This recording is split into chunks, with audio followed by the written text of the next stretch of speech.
if when you run a frequencies command, you don't get the values and the value labels, but you just get the value labels. So if it doesn't say 0, 1, 2, 3, 4, just says never less than once a year, then you can go back to the data itself, click on Edit, Options, and choose Output Labels, and then make sure that under Pivot Table Labeling it has values and labels here.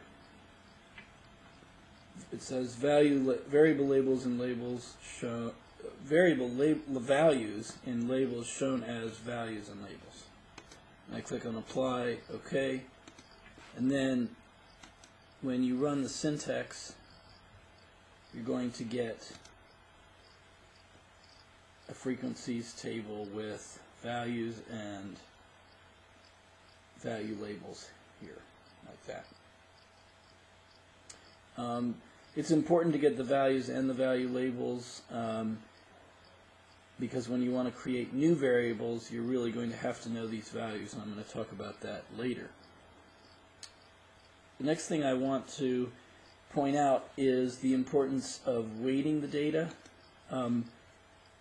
Ideally, surveys would be true random samples of populations. So the General Social Survey is intended to represent people 18 and over in the United States who are living in non-institutionalized settings. So ideally, the General Social Survey would be a random sample of that population.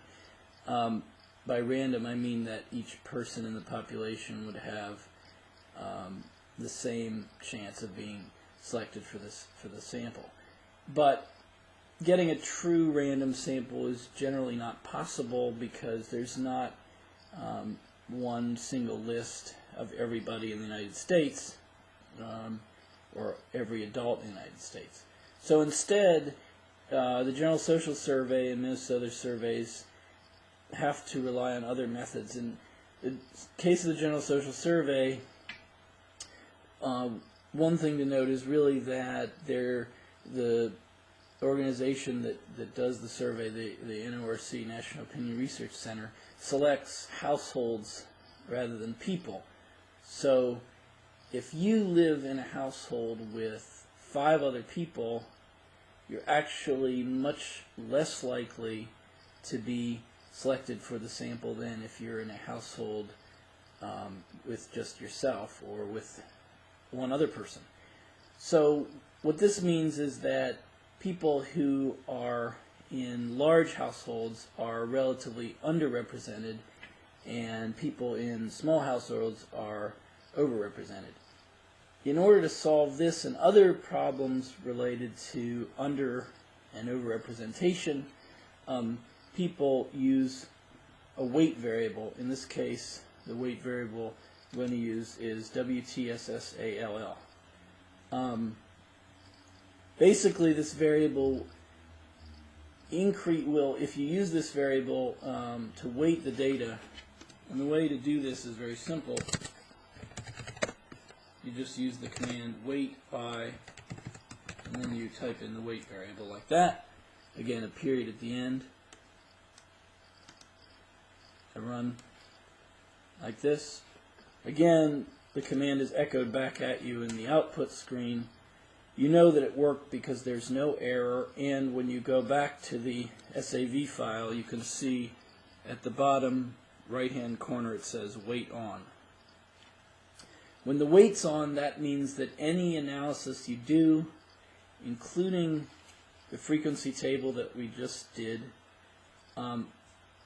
is going to be weighted, which means that individuals who have higher weights will be counted essentially more than once. What effectively happens is if you're part of a group that is relatively underrepresented, for example, men are harder to reach in surveys than women, and so men do end up being given a slightly higher weight than women do. The idea is so that the sample is representative of the population. So if the population is 50% men, 50% women, then the sample should be also 50% men and 50% women. The weight is one way to achieve that. If you didn't have the weight, you can end up having a sample that's highly unrepresentative of the population. Now, if I then run the frequencies again, after I've weighted the data, you'll note that the numbers actually change. For example, the number of people who said they never attended religious services is now 8,212. Before it was, this is without the weights, it was 8,454. Okay, and the number of people who attend or report that they attend 11 per week